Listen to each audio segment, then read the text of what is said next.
కేంద్ర ప్రభుత్వం ఆదిలాబాద్ వాసులకు మెరుగైన వైద్య సేవలు అందించడానికి సేవలను విస్తృతం చేయడానికి జిల్లా కేంద్రంలో అవసరమైన ఆసుపత్రి భవనాల నిర్మాణం చేపడుతున్నట్టు ఎమ్మెల్యే పాయల్ శంకర్ తెలిపారు.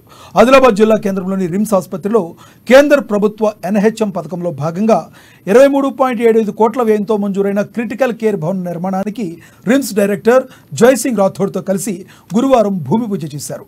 ఇప్పటికే ఆదిలాబాద్కే తలామానికంగా రిమ్స్ సూపర్ స్పెషాలిటీ ఆసుపత్రి కోసం 120 కోట్ల రూపాయలను కేంద్రం తన వాటా కింద కేటాయించి అత్యాధునికంగా నిర్మాణం చేపట్టుతుందని గుర్తు చేశారు.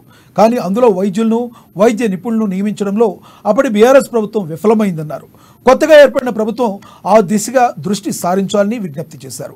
అలాగే కేంద్ర ప్రభుత్వం అన్ని రకాలుగా రాష్ట్రానికి చేయవలసిన సాయం చేస్తుందన్నారు.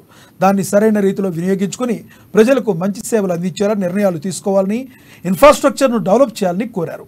అధికారంలో ఉన్న ఏ పార్టీ అయినప్పటికీ పార్టీలకు అతీతంగా ప్రజా సంక్షేమానికి పాటుపడాలన్నారు.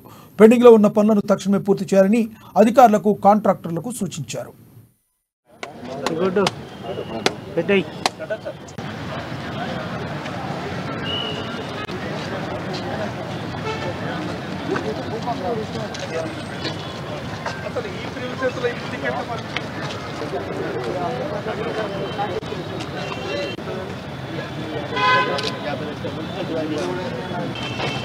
ఎక్కడ